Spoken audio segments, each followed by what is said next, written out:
Your next 10 years. What awaits you? Much can be said. Every stage of life carries its own peculiarities and opportunities. To know them is to make time your ally. 80 to 90 years. Now genes begin to influence life more strongly again. Welcome to the fastest growing segment of the population. By 2050, the number of people over 80 in Germany is projected to more than double, adding 10 million more.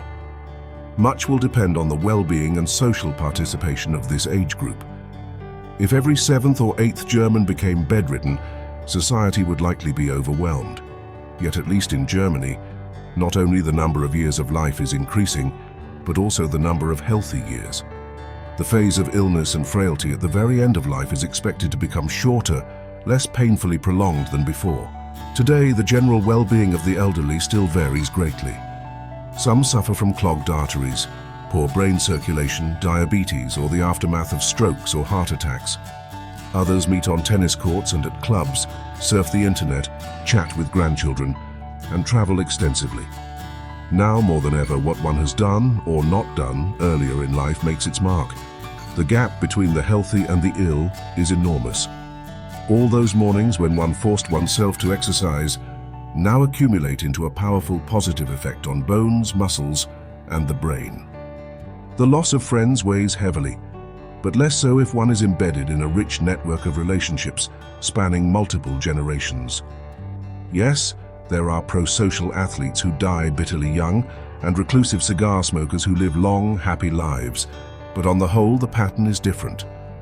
As we age, genes begin to exert a stronger influence on the body again, meaning the effect of healthy habits diminishes, though it still matters. Genes become less precise in producing the correct proteins, creating erratic molecular byproducts that do not serve the body. In many cells, DNA sequences are mutated. Blood vessels and tissues fail. The exact mechanisms of biological aging remain incompletely understood. It is known, however, that metabolism no longer efficiently breaks down harmful substances. Protein plaques often accumulate in the brain, causing shrinkage and death of entire areas. By 80, 1 in 7 Germans is affected. By 85, 1 in 4. Traumatic childhood experiences and chronic stress in adulthood increase the risk of dementia. For those affected, this begins a journey away from the shared reality of others. For caregivers, it begins a challenging period. Falls of any kind are also dangerous, from which recovery is often incomplete.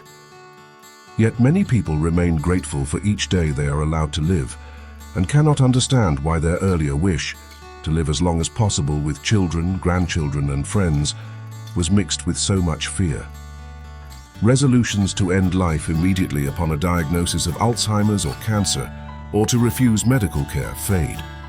Palliative care specialists report that what matters most to people is not being alone and not suffering avoidable pain.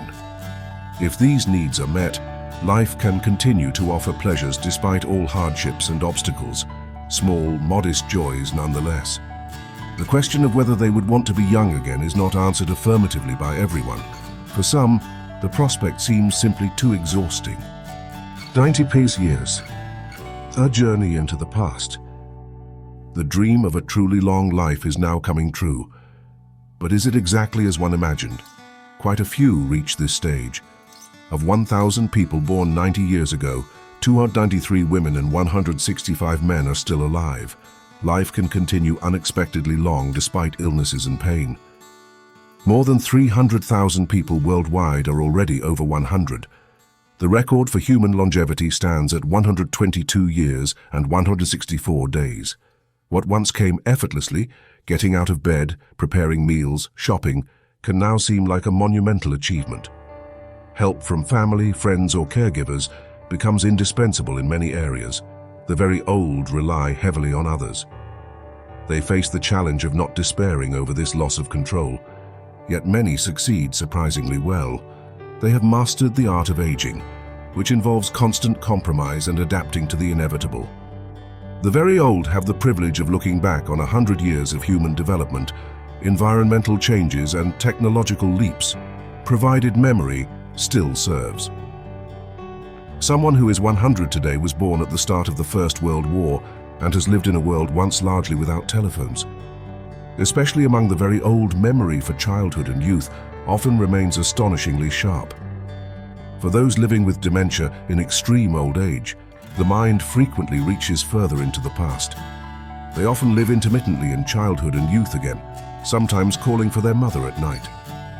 Psychologically healthy elders experience similar phenomena in a gentler form. Because the brain struggles to form new memories, recollections of earlier life stages rise to the forefront. Yet much of life remains inaccessible to memory.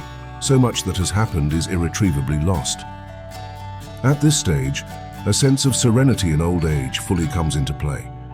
People in the very final phase of life often prioritize the needs of those left behind.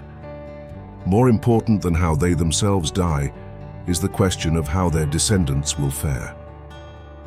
Now it may happen that one lies in a hospital, attached to tubes. Some people develop a will to let go. Others cling to the final moments, grateful for ventilators and feeding tubes that prolong their existence.